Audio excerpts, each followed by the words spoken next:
everybody. Thank you for joining us tonight on the Roadshow podcast.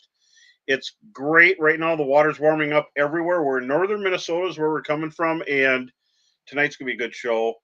We've got a special guest, Matt from Amped Outdoors, is there so you can ask questions, and he's a fountain of knowledge. And then Sam, of course, my co-host. We've all been fishing hard and fishing all over the place. So before we get too far into it, I want to thank Chesterburg Toyota for being an on-air sponsor, and we appreciate it. They have a state-of-the-art facility there in Bemidji. So if you're looking for a truck, if you're looking to get an oil change, they have a great shop. It's brand new, beautiful place. Stop in and say hi to Brian and the gang. Buy a new truck, buy a used truck, or bring yours in to get some maintenance. Chesterburg Toyota in Bemidji. Then also Timberline Sports in Black Duck. Thanks for your on-air sponsor. Timberline Sports is a place on your way to Red Lake, on your way to the Black Duck area. Hey, Nathan, on your way to Lake of the Woods. It's right there on the way with beautiful minnows. Hey, Daryl, thanks for joining us. You can get a pizza. You can buy a gun. You can buy bait. Or you could order a pizza, then go shopping for everything. They have it all under one roof. You can buy a deer stand there, an enclosed one. So stop in at Timberline Sports.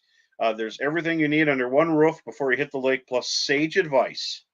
And you'll love this shop. You'll be there for a while shopping. And huge Northland display, everything you want. So Timberline Sports and Black Duck, thanks for the on-air sponsorship. And before I go any farther, I'm going to bring in my co-host, who is graphic designer, painter, multiple tournament winner, state DNR stamp winner multiple times, and a lure designer, everything, Sam Larsen.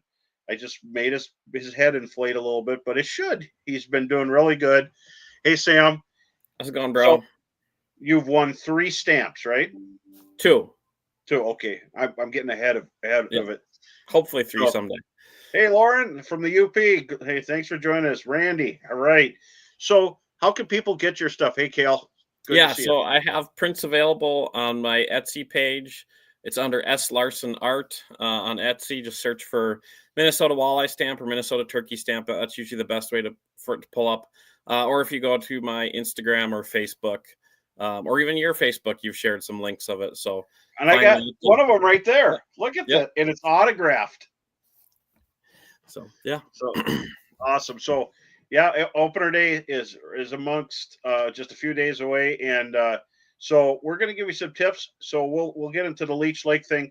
That'll be about 7:30. So we're really going to go into a deep dive there. But Sam, you've been out right now. You've been out fishing crappies, weren't you? Kind of guiding. So I had another long weekend of turkey hunting, but I had a couple of friends come up turkey hunting, and my buddy Jaden and his son were up, and we did some work on my boat, and of course we had to go test that. And after everything worked great, we pulled into a little crappie spot for an hour, and Brooke can pull up the pictures here.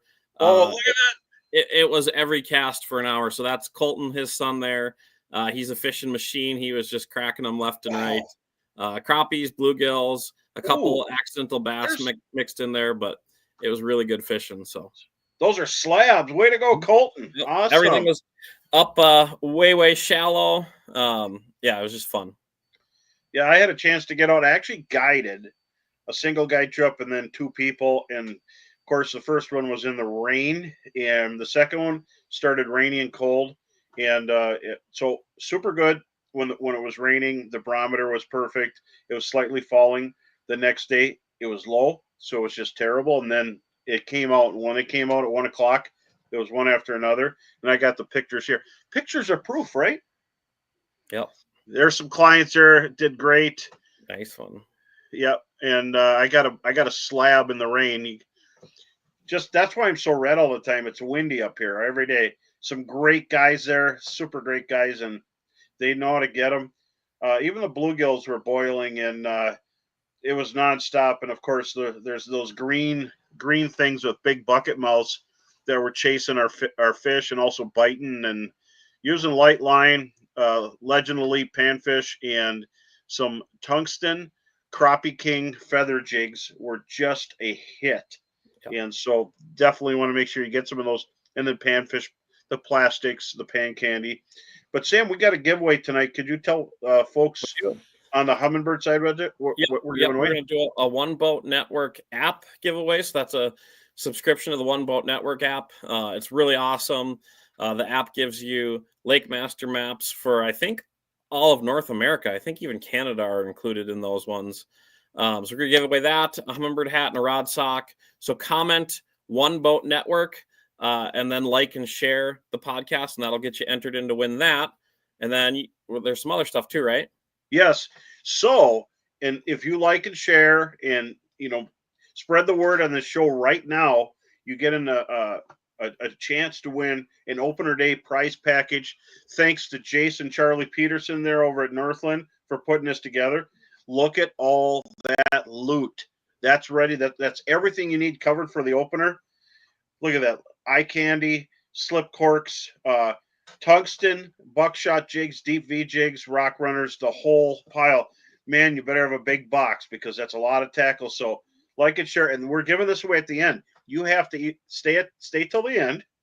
We won't know if you take off and, do something for a while, but make sure you're here all the way through because you don't want to miss this now.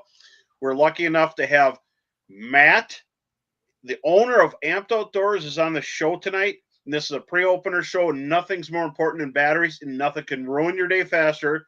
You can blow a motor, but you can still use your amp battery and get out there. And I've done that, haven't you?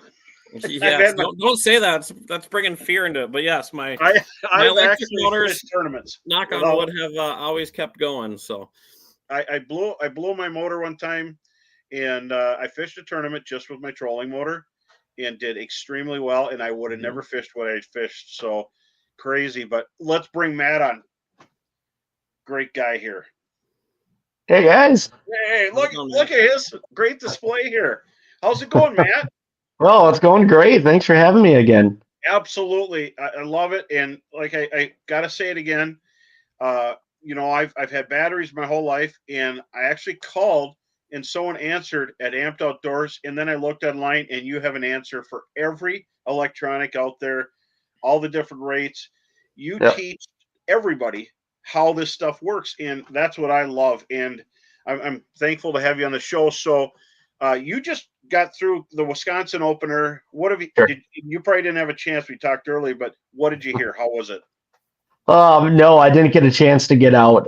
You know what? I enjoyed the weather and with kids and sports. And this was my first weekend, an actual opener that I haven't had to do a show. So I actually took the opportunity, spend time with the family, get some yard work done. But I am planning on going out probably the St. Croix this next weekend or this next week. I went over the bridge this weekend, going into Minnesota, and it was packed. So I'm kind of glad I didn't go out. We've got plenty of opportunity, between that and then going up to the cabin up in Hayward. So we'll do pretty well up there. I haven't seen a whole lot of pictures, but I anticipate this next week. Next weekend we see quite a few.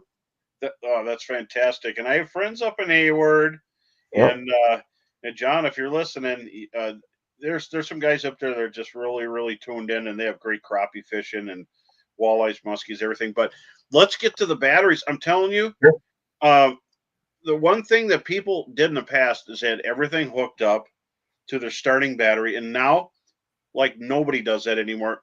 Everybody has a designated battery for their electronics. They have it for their trolling motor, and lithium seems to be the best thing ever for that. So tell us more about that. Yeah, absolutely. So obviously I got two big ones in front of us, the Group 31s. You can, instead of having 2-3 batteries in your boat, really eliminate a couple of those and go with a single battery pack. And they've been hot this year. So here we have our 24 volt, 80 amp hour battery. This replaces two big AGM batteries in your boat. And this 36 volt, 60 amp hour battery for the 36 volt guys and gals, that'll replace and do about 30% more operating time than running lead acid batteries. So you can do that in a single pack. As far as 12 volt goes, yeah, I mean, if you have all of your electronics on a single starting battery, I mean, you'll know with today's modern electronics, it draws so much more power than before. And to isolate them, to a single battery, and we have them anywhere from 60 amp hours all the way up to now 180 amp hours in a single pack to power all your electronics. It's something we released this last weekend. I hope you see it here. on our website. On the main page, we have kind of a great little tool. Like I went in and I put, Explorer 10, Explorer 12, Helix 7, and Hummingbird Live. Then I can select the battery type, and it tells me how long it's going to last. So it's a great new tool we added to our website. So you can input all of your electronics and then select all the different batteries we have, and it'll tell you approximately how long they'll last per charge where you don't have to run out. So cool little tool. Yeah, a lot of good information on our website in the video how-to section. But I know we're going to get blown up this next week, as everyone, you should have gone out, looked at all your batteries, make sure that they're all in tip-top shape. If not, definitely put a charge on them. But if not, reach out to us. And typically in Minnesota, it's a one business day transit to get battery out to you. You can have something before the opener. Absolutely. And Sam, we're getting some questions. Could you run them by him? Yeah. So you're talking about, making sure your batteries are good. If you have lithiums, what are kind of the storage recommendations you have? Do you want to keep them inside? Do you want to store them fully charged down? Tell us a little bit about that. Yeah, I always recommend if you're going to store for a long period of time, this comes in fall, right? Or right now, if you're just storing your stuff from ice fishing, throw a charge in the battery, have more than 50% charge on it. And the great thing with our new batteries, they have built-in Bluetooth, so you can see exactly what percentage they're at. The worst thing you can do is leave it attached to your electronics, during the off season, because a lot of times your electronics, trolling motors, and everything will have a draw on them. And I did that this last week. I accidentally, had my ignition turned on my boat, and I drained everything down in just a few days. So made that mistake and made that once. Hopefully learn from that. But yeah, if you're storing your batteries, make sure that take all your electronics off of them. Honestly, the cold's not that bad for them. So if you do store them, in the cold weather, that's not a big deal. Just make sure nothing's attached to them. They have a charge on them. And with the Bluetooth, it's great. You can go in maybe every, 2 months and just make sure, your battery's still sitting there with the charge. And if not, you can always bring it in and charge it up. But I would say, if you're going to do it with any battery out there, just make sure you unhook everything from them, so that way you don't have that parasitic draw. That's a great thing. And, one thing I remember talking to you, I'm like, I'm not sure what's going on with my battery. And you're like, you should check out the Bluetooth. I talk to my batteries all the time. This is crazy. You go on your phone to the Amped app, and you could see where it tells you everything about it, what it's doing, what the percentages are, how long it's going to take to charge. I love it. I know where my batteries are. I check them every night before I guide. I don't want any surprises. And then we had another question. What battery, and Sam and I know this, but we're going to ask you, what battery would you recommend running electronics live, for example? Yeah, with live, as long as you use that tool like we have on the website, and then you take all of your electronics, right? So if it's just one graph and a live, you could get away with a 60 amp hour battery. And by having a dedicated battery for them, it eliminates draw from everything else and interference from live well pumps and all that. But then if you've got a big system like, 3-4 graphs, we have 100 amp hour all the way up to 180 amp hours of capacity. So even that guy that has 2 or 3, 4 of the big 15-inch screens, there's a solution out there for you. So you can go at least a full day without having to charge. That's crazy, isn't it, Sam?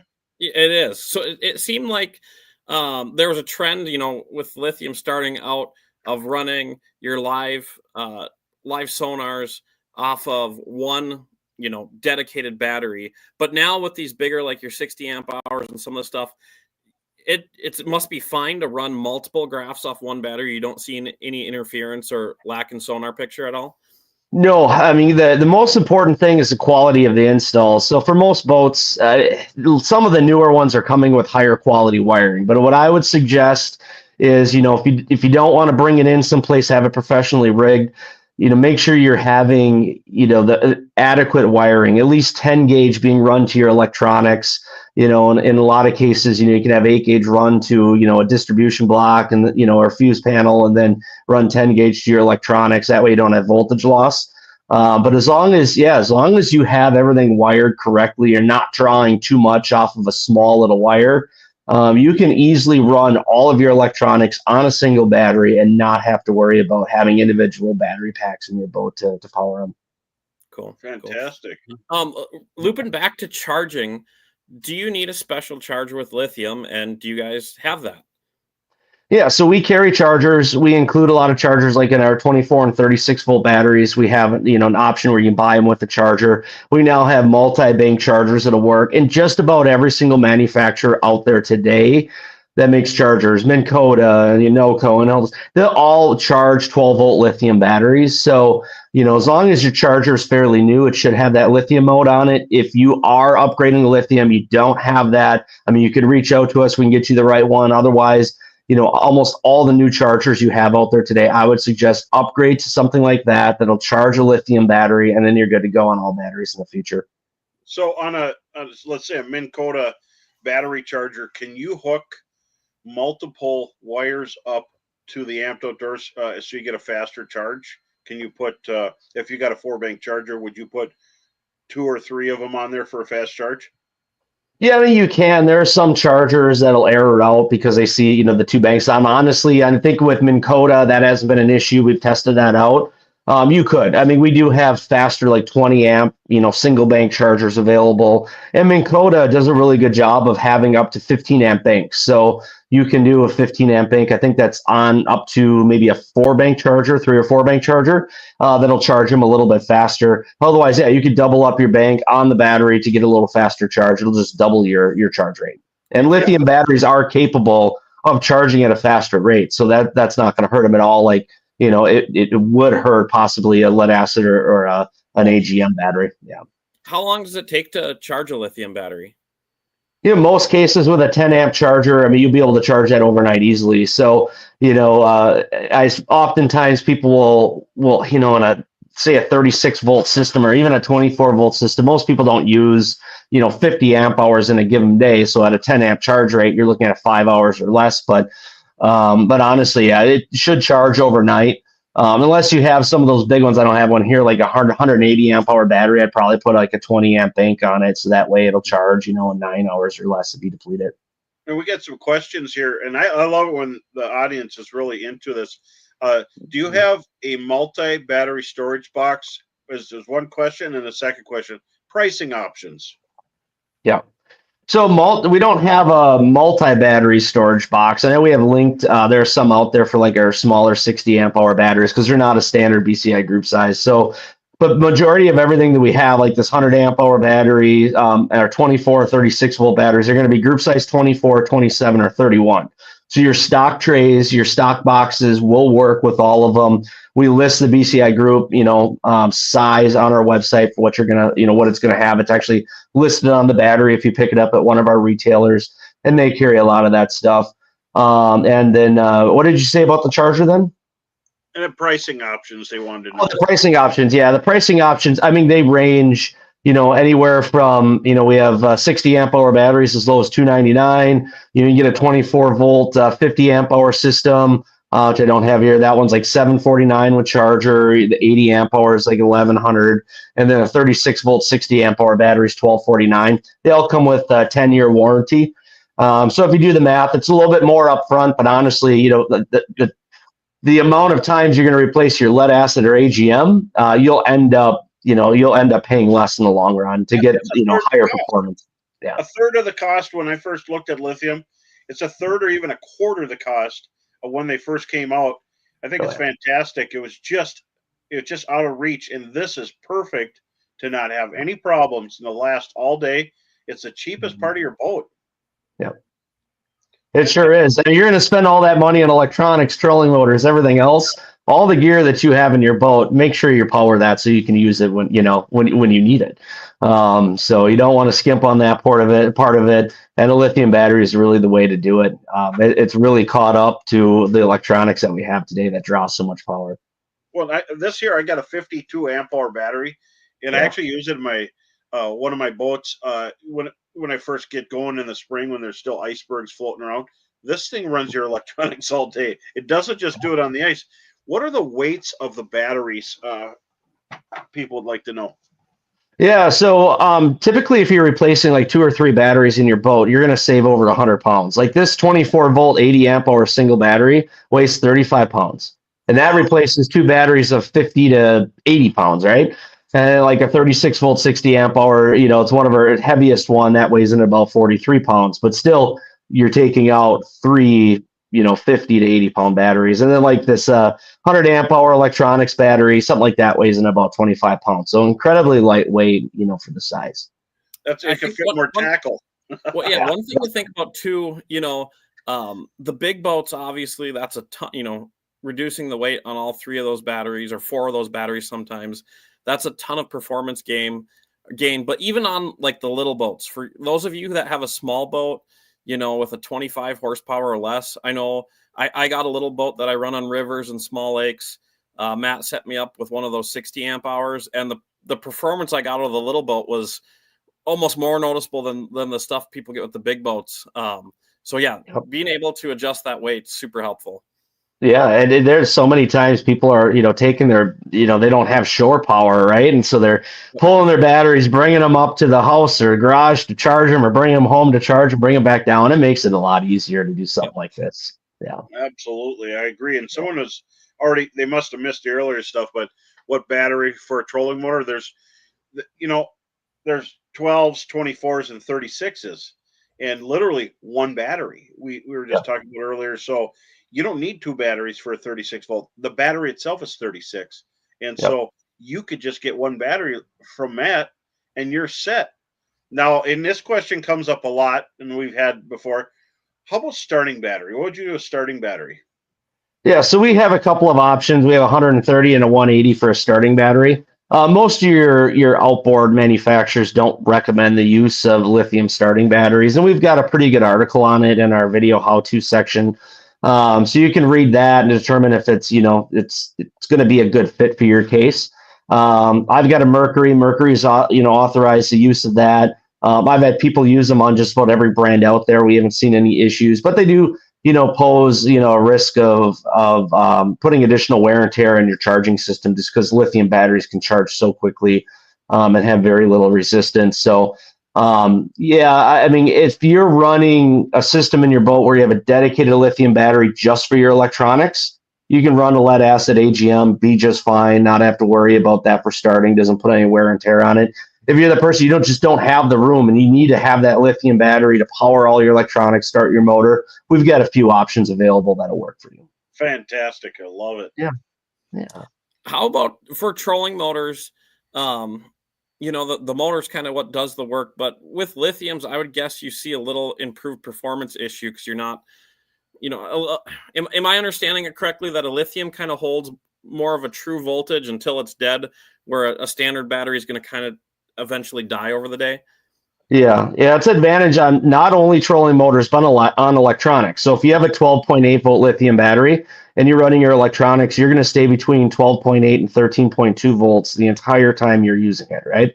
On a trolling motor, it's pretty much the same way. It's like having fully charged lead acid AGM battery in your boat, right? Because it'll stay, let's just say on a 36 volt system, it'll stay at about 39 volts all day long. And that will make that when you're using a lead acid or AGM, you're noticing throughout the day you're having to increase the speed of your motor. It gets weaker over time. Don't have to worry about that with a lithium battery. It stays at that higher voltage, stays steady all day long, and you don't really have to worry about that drop or have to tick up your speed on your motor to stay in spot. That's perfect for windy days. I'm telling you, it doesn't seem like it's hardly calm anymore on the waters. Mm-hmm. And then states without a lot of trees, and I've been in those states where the wind is just howling. You want an amped lithium battery because you'll be able to fish as long as you want. That is for sure. You're spot on.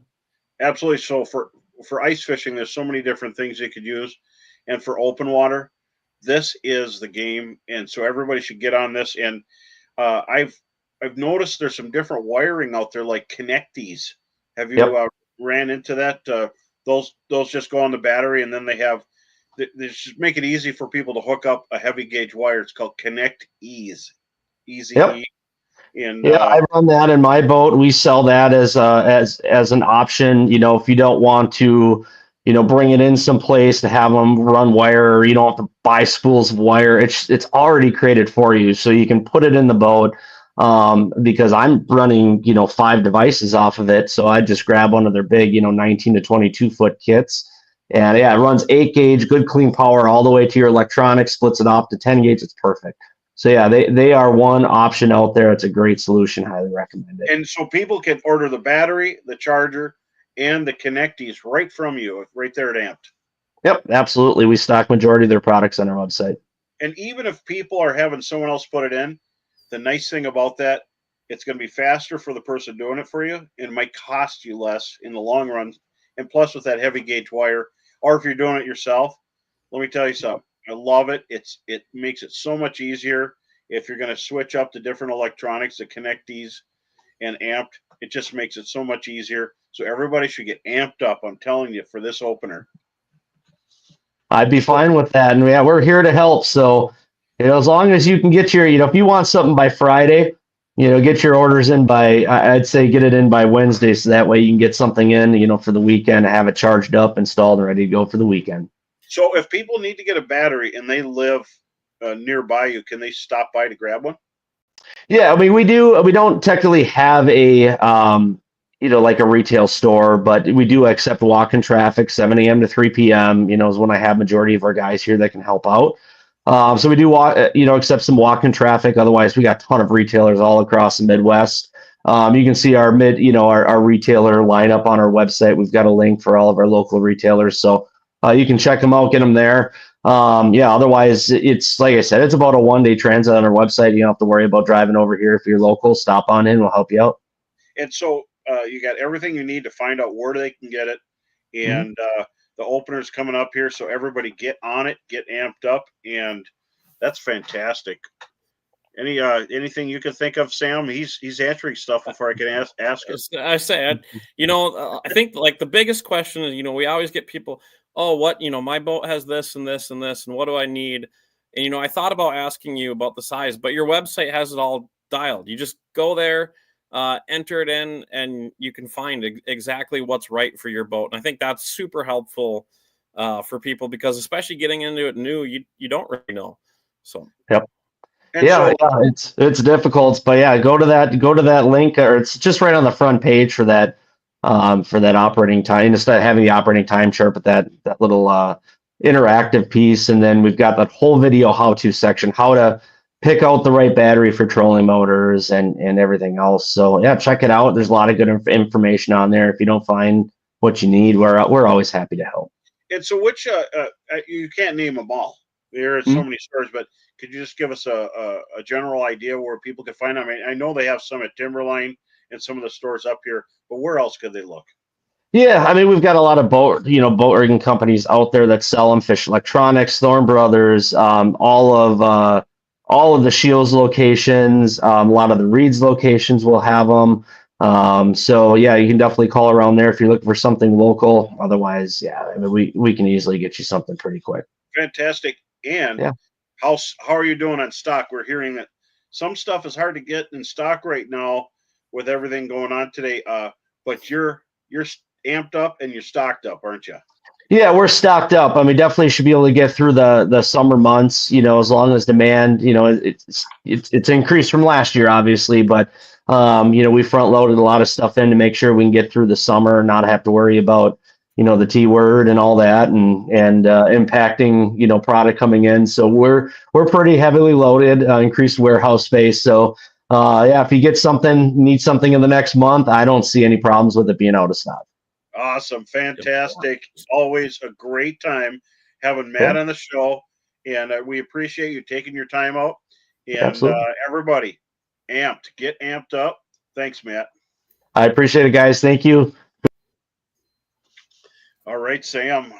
Fantastic. And we both had experience with Amped, and they're great. Everybody loves them. And so, company like that's fun to deal with. But let's talk about the giveaways real quick, and then let's do a deep dive into walleyes. Yeah. So we got a couple giveaways tonight. We got Humminbird Minn Kota is doing a One Boat Network app subscription. So that's good for 1 year of the One Boat Network app. That gives you all of the Lake Master data. Super handy right in your pocket. It also has some connectivity features to some of the newer Minn Kota and Humminbird products, and a hat and a rod sock with that. So comment One Boat Network, like and share the show, and that'll get you entered in to win that. And then We also have a big box of Northland tackle, an opener day special. I'm not sure if you get it by the opener, but I hope you have a big tackle box. Slip bobbers, tungsten jigs, eye candy, deep V spins, deep V jigs, rock runner, bottom ulcers. And thank you, Jace and Charlie at Northland Tackle for putting this together. So you got to like and share to win. And then also on the One Boat Network app, if you bought a Humminbird Explorer, or if you bought New Minn Kota, make sure to say, I bought one, and then do One Boat Network. That's like getting in double because we like to see them do good. So ask questions, like and share, and you're in a double chance to win. But especially if you've actually bought a unit. So Sam, let's talk about walleyes.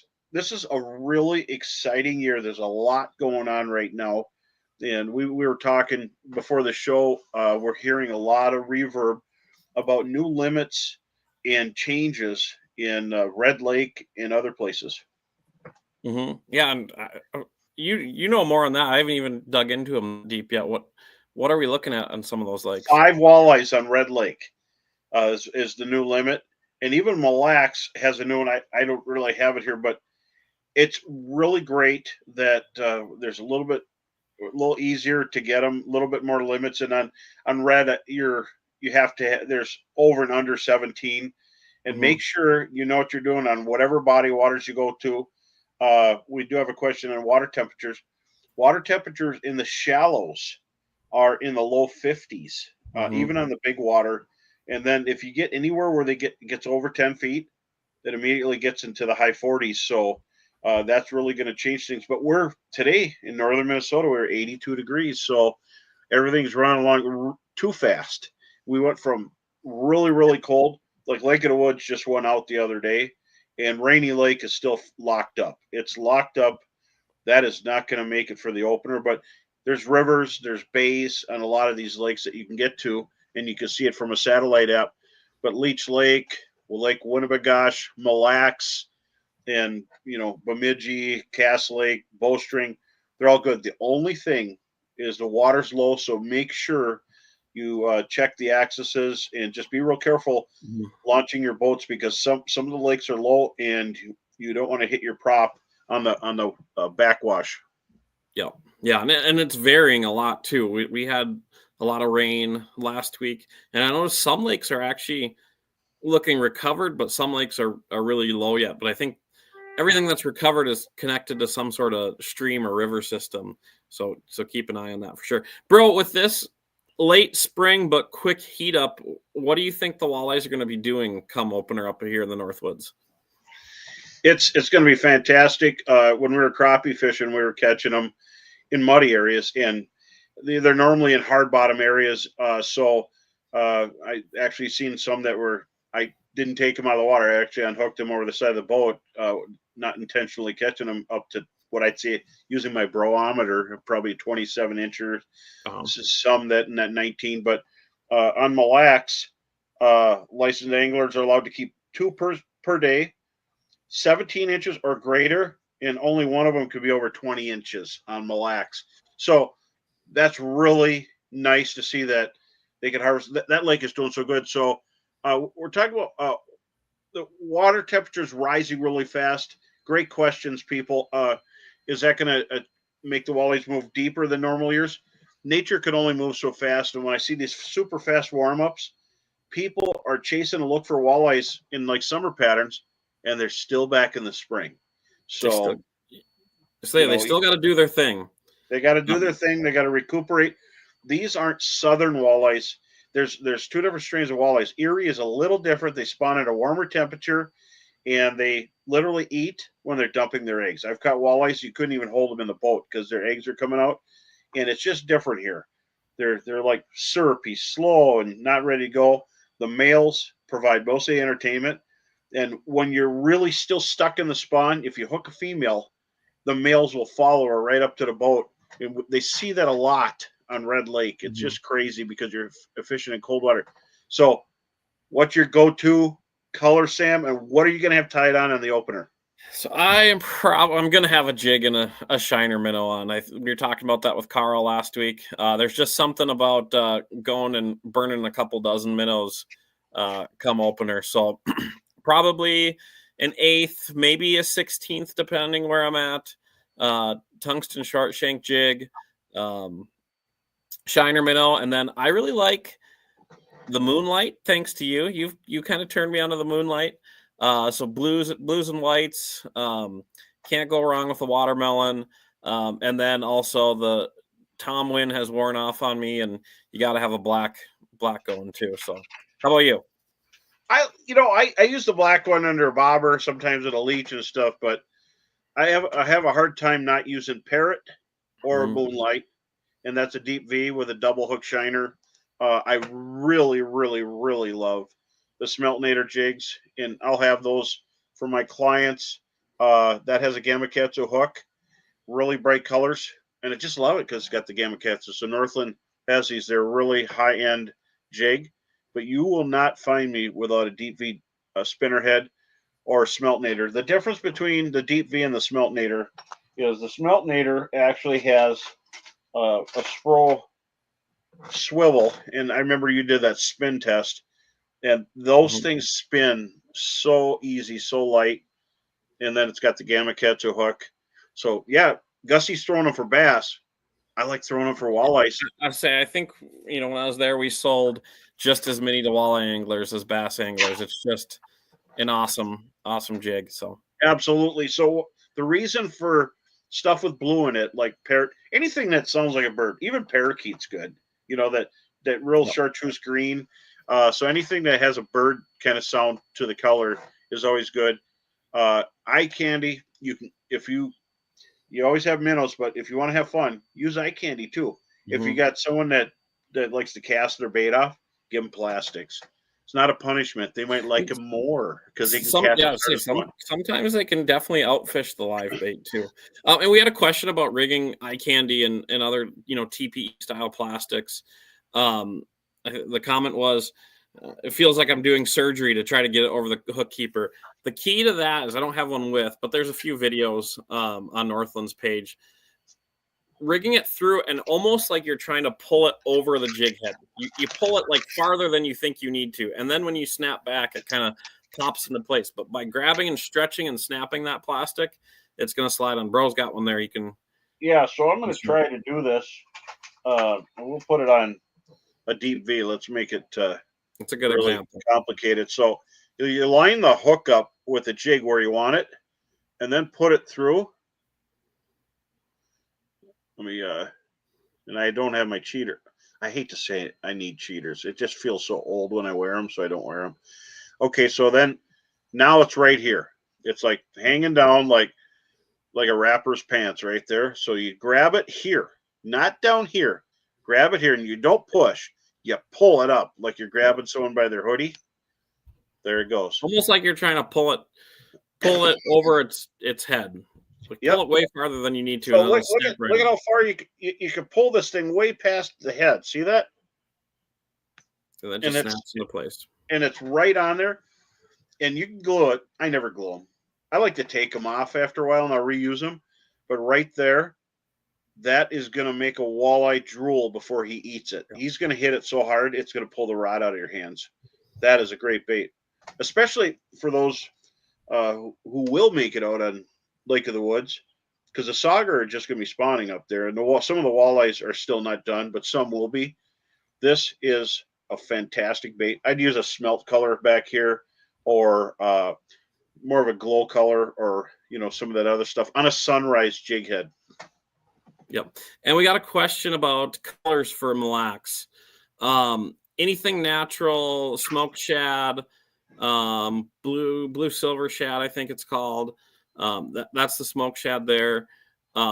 Really hot for us last year is whites. So pearl whites, the moonlight white with the blue fleck in it. That was really, really good for us. And even a white jig head. And you don't have to have the spinner. You can have a regular DP.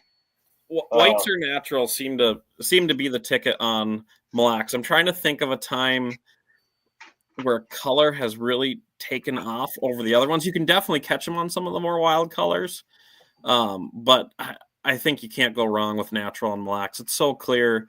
The fish are just hungry out there. It's awesome. So Moonlight works great there. It's been a great color. But I noticed on Mille Lacs, anything really kind of a bright lime green is fantastic. okay. And so, this would be just a great color out there. And I've just had great times fishing on Mille Lacs using this.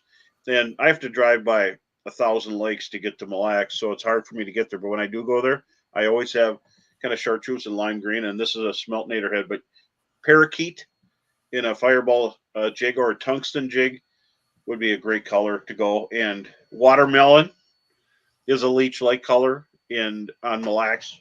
Fantastic.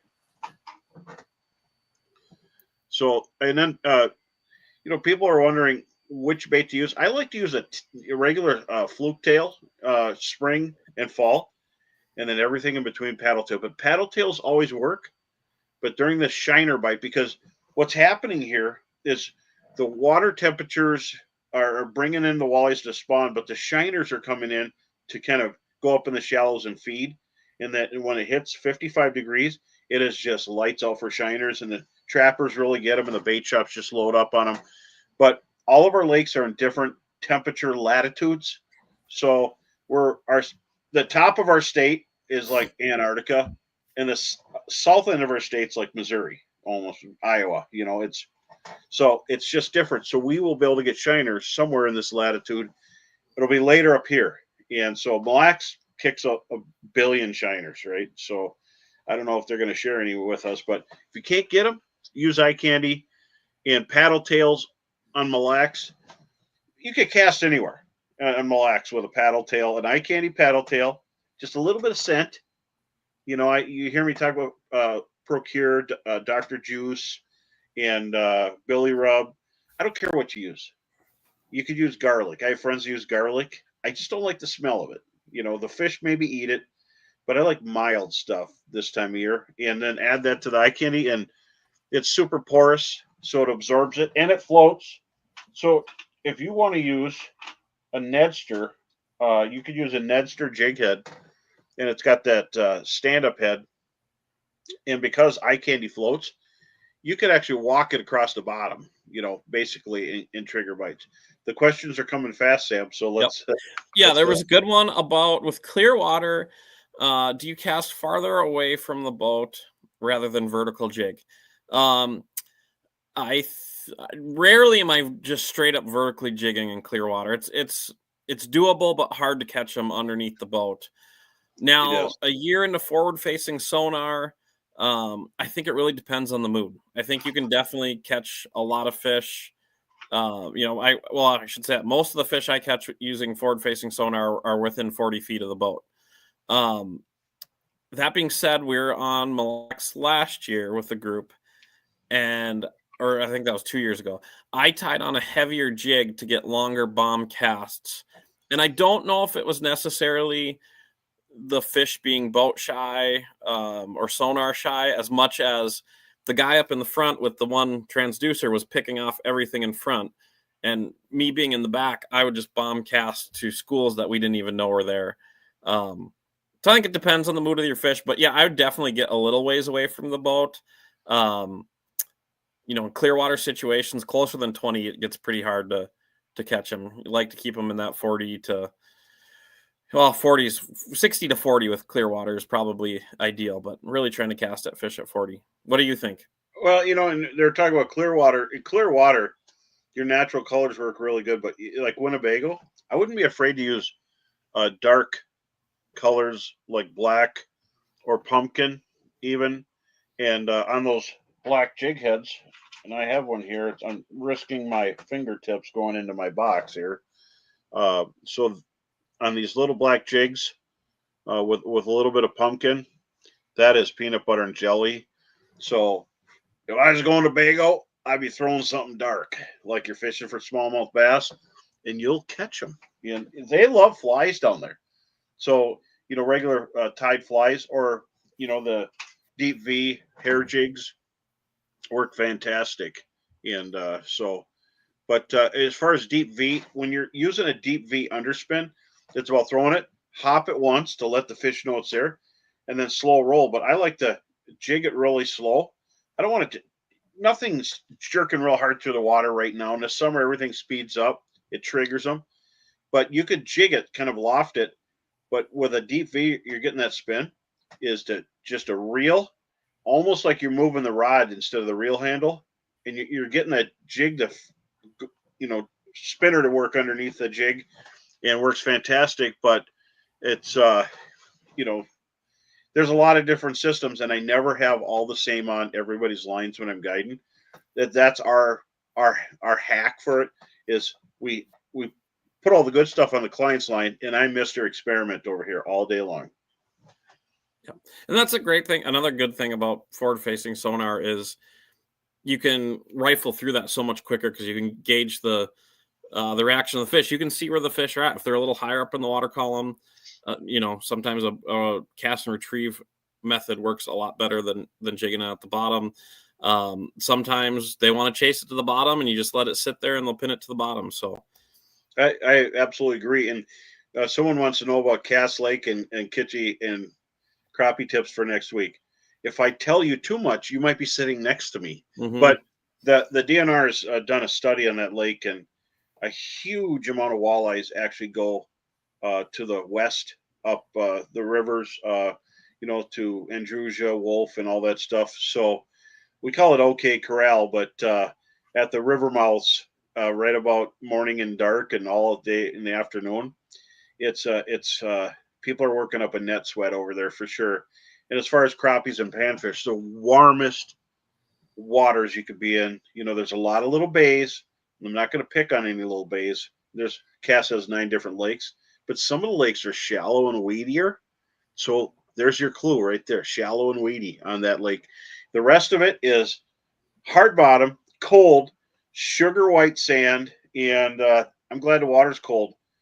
So there's no crazy boating going on there. That is a super busy lake on the 4th of July, and the fish resemble that fact afterwards. They really get shook up at this time of year. It's quiet, has a lot of opportunity. So that is a lake that loves shiners. If you can get spot tail shiner, you better beg, borrow, steal them. You better be nice to the bait shop owners because they love shiners on that lake. And the color, those moonlights, whites, parakeet. I've done good on green sometimes when the moonlight ain't working, and even pink or red glow for some reason just really gets them. But make sure you're not out jigging the fish. Sometimes they're lethargic or lumbering, and pay attention to where the current is. These are some good tips there. Yes. And then how do you use floats for walleye, Sam? Give them a tip on that one. I'm a forward-facing sonar floater. I don't have the patience for it, but yeah, just pretty standard rig. I'll go look for them. Just some sort of slip float with a bullet sinker, and then a 2-foot leader to a new jig. I think Northland is coming out with a new jig pretty soon that I worked on for them. For using on a bobber rig, and I really liked it. I tested it quite a bit last year, and I think it just presents the bait in a nice way. The hookup ratio was awesome with it. I love float fishing when I do it. I really didn't do it a ton until last year. Last year I started doing it quite a bit, and I'm excited to get after it again this year. So yeah, I've got them. I've got them tied up. I don't know if I could show them to you yet, but they're new jigs designed to be able to see with forward viewing. But there's a lot of times, even with side imaging, you can go fast. You don't have to have a pole in the water, a down rod in the water, so you could actually go faster. You can only go so fast with a down rod, and it's hooked up to the framework of your boat. And if you got an aluminum one, you could break it. But if you have them mounted on a trolling motor, you can go fast. But side imaging has always been fantastic. And I use floats. Then I use them to a swivel sinker. I have a swivel sinker because the bullet sinkers go up and down and strafe your line. And if you look online, you can see they have a little brass loop on the top and bottom, and I can see them really nice. That to the new Northland jig that's coming out very soon. Hopefully, we'll have it soon. It's going to be really good. Or just use tungsten short shank 16 ounce jig. But we're getting quite a few things here. What stick baits do you like for walleyes? And Sam, we got some good ones here. Yeah, I don't use a stick bait a ton.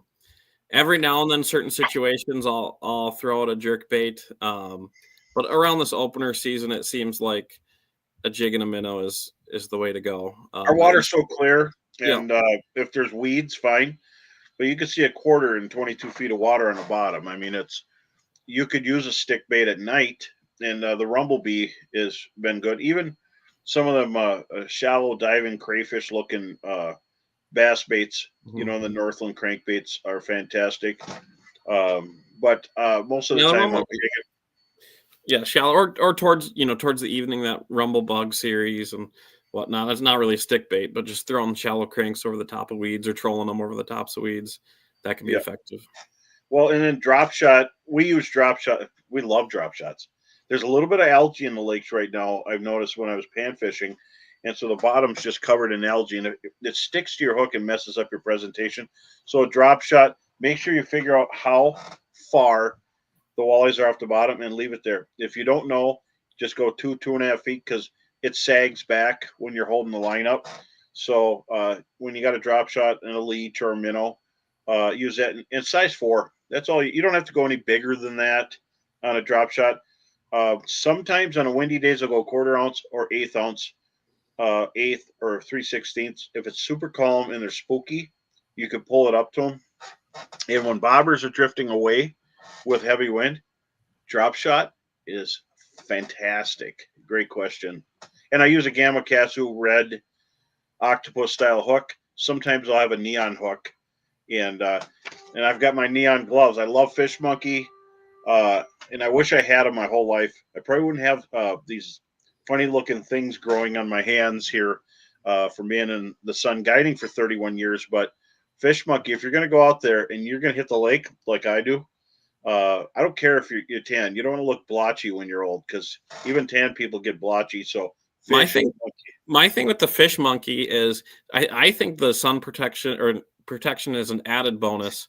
I didn't realize, bass fishing, how much better, with the stubby guide gloves, how much better a grip you get on your rods. They're a leather palm with a kind of grippy rubber base. And, people wear gloves to golf. They wear gloves in baseball. Wear a glove when you're fishing. And, at first I wasn't too sure about it, but I love them now. I think you just get a better grip on the glove. When you're hammering fish, they prevent you from getting all those little walleye cuts that annoy you for a week or so, those little micro cuts. So they're nice.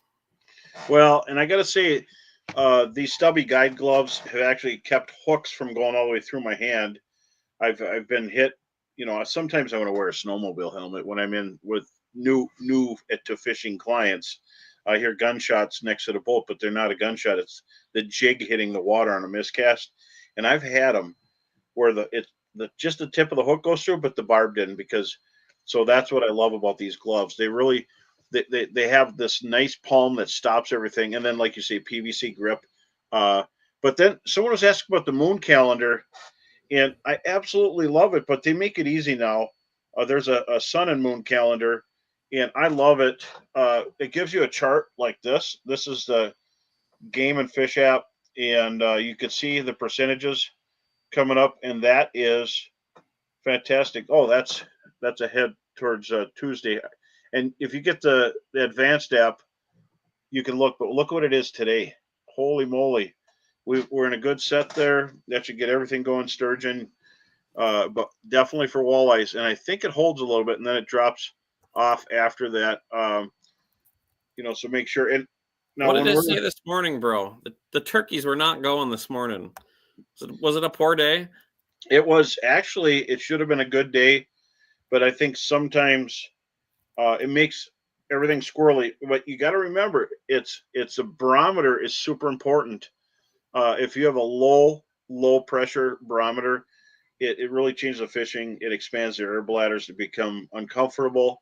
If you get super high pressure, it actually bears down on it, makes their bladder smaller, but makes them squirrely. And either way, on low pressure, the pike bite like crazy. The walleyes hate it, and panfish hate it. But on high pressure, the pike get dormant. So there's days we don't get bit off hardly when there's high pressure, but we catch fish, and you could see them because they swim around. There's a question here about do you use crawlers? I love using crawlers, and it seems like during the mid-fly hatch, which is coming up in 2 or 3 weeks, those little tiny mosquito-looking things, they're bloodworm. They come out. That crawlers are hot, or in small leeches during that time, small short shank jigs, and that's when I use it. And I don't have to air them up. I just use a lighter jig head, and then eye candy can use on a floater with a Wolf River rig. Absolutely, eye candy floats. Then there's times I can fish fairly snaggy bottom and not get snagged because it stays up in the air on the bottom. So really cool stuff there. So where are you heading for the opener, Sam? Someone wants to know. I think I'm going to stay local here, so I'm most likely going to hit Lake Bemidji in the morning. Hopefully, scoop up a limit of walleyes and have some good fishing there. And then I'll go explore. Maybe go for some bass. Maybe go for some panfish still. We'll see. So, but I think it's going to be Lake Bemidji. It's usually between there and Plantagenet, and Plantagenet's had my number the last year or so. So I think Bemidji it is. How about you? Well, here it is. I'm kind of at a toss-up, but I spent opener day with Heather that weekend, and so I have a quarter we're going to flip, and heads we're going to the river. And that season closed really fast. We didn't have much time up there, but the ice just went out on Lake of the Woods, so there's going to be some late arrivers. I think it's going to be insanely good. Or I'm going to go to red because it's just fun. It's a flotilla of nets and people catching fish and having a good time. And I don't see too many crabby people there. Some have a little bit too much Monster energy drinks, and they're in a hurry. But outside of that, between those two places, I'm going to flip heads or tails, or maybe we'll hit one or the other each day. I just want to see. I'm very curious, and I'm only an hour from Rainy, an hour from Red Lake, so that's where I'm going to go. But so, Sam, let's talk about what we're giving away, and then we'll give it away. So, yep. We have. You go ahead. One Boat Network. You 1 year subscription to their app. So it's going to give you the Lake Master app, some Humminbird Minn Kota connectivity. It's awesome. If you don't have it and don't win, go ahead and buy it because it's for the price. You can't beat the mapping and the features it gives you. So that, along with was it a Minn Kota or a Humminbird hat? A hat, one of those two, and then a rod sock. So we got a huge display of tackle. Thanks to Jace Peterson, Charlie Peterson for putting that together. And there's the hat and the One Boat Network, but we also have the tackle. Look at all that. An opener survival kit. So without any further ado, who are the winners? And you announce it, Sam? So Randy Swenson is going to be the winner of the Northland prize pack. And then Lauren Dewar is going to be the One Boat Network winner. All right. Congratulations, Randy Swenson and Lauren Dewar. Thank you for your support. And I got to say, I want to thank Chesterburg Toyota for sponsoring the on-air part of the show. Chesterburg Toyota, if you're in Bemidji, check it out. It's a really cool Toyota dealership, but they have everything you can imagine there. Brand new trucks, used trucks, and a state-of-the-art shop that will change oil, do everything. Stop and say hi to Brian and the gang and make sure to go there. And then don't forget Timberline Sports and Black Duck. When you're heading way up north, stop in there. They got bait, tackle, sage advice. You could buy a gun. You could order a pizza. You can get bait. Stop in at Timberline Sports and say hi to Carl and the gang and John there. But I want to thank everybody for coming out. And good luck on the opener. We're going to have a little rehash of what went on the opener Sunday. This opener next weekend, we're going to be back on talking about what we caught and what you caught. We'll see you then.